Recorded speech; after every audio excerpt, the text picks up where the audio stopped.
My name's Wesley Field, and I've been living in China Spring and in the Waco area for most of my life. My wife Shannon is also a school teacher in China Spring, and we have three boys that all grew up in this area, and they are now, my oldest one just graduated from college, and my middle son we lost, Jacob. And then my youngest one, Gabe, is a sophomore down in college running track. We're members at First Presbyterian Church and have been a long-term deacon elder for the last 20 years.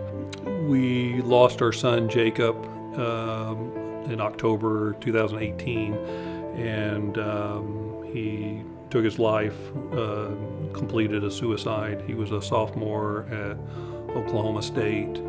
And we got the call that no parent would ever want to get. When we found out, it was it's hard to explain because you don't want to hear, and I didn't hear it. When we got the call, I thought he was in jail. For some reason I kept going, why is he in the county? You know, I didn't hear that he was at the coroner's office. My immediate is I needed to go get my son, and that's all I kept thinking was, how do I get my kid? And so we were calling different funeral homes and trying to figure out what Denver, and that seemed to help me move forward to kind of plan the events, and we've got to get a funeral and we've got to do this.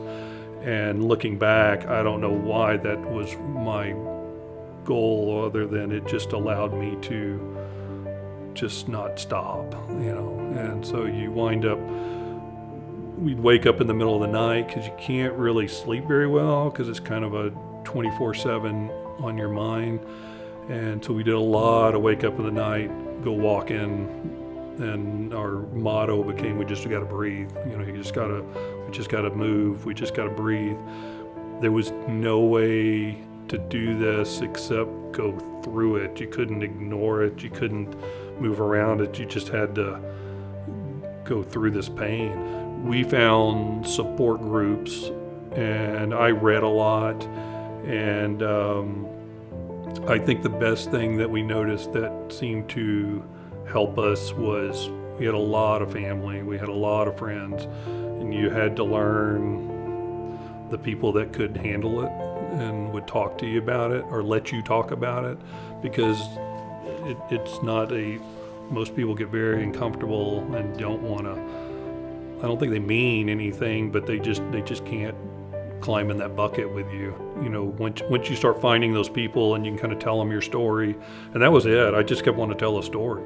I kept wanting to talk about him, and I kept wanting to tell his story, and because it seemed like if I stopped talking about him, then he wouldn't be here. You know, it's like his significance of his being would be gone. And I just really wanted to make sure that anytime we were together as a family, I always brought him up. We had a candle that we always kept on the table that we lit, that was Jacob.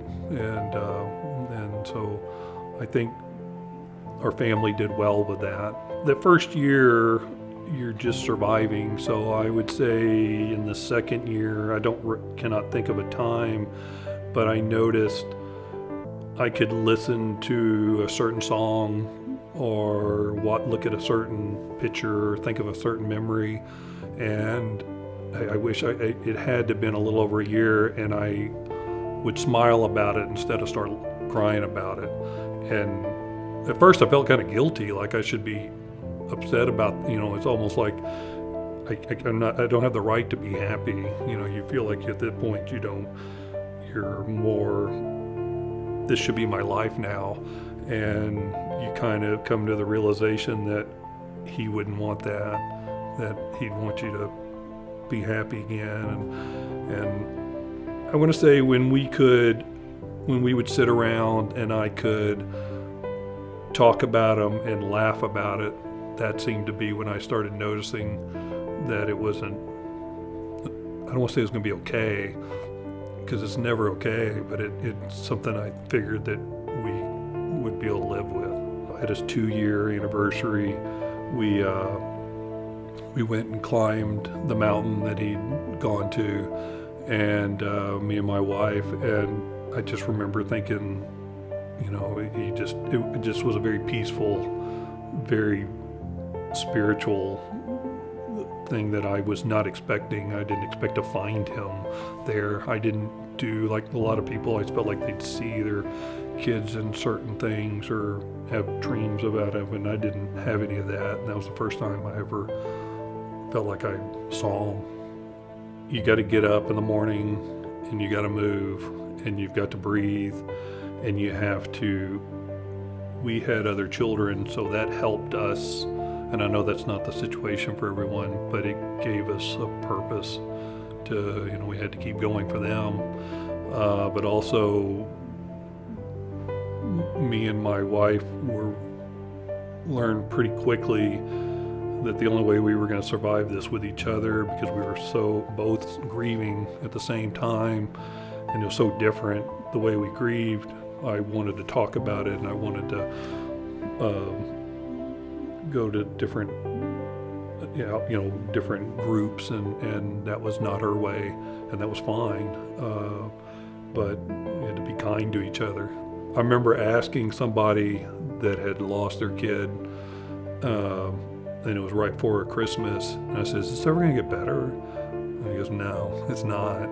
He said, "But you learn to live with it. You learn that you can't keep going, but you know, you've always, you know, gonna have that loss. So you just kind of learn how to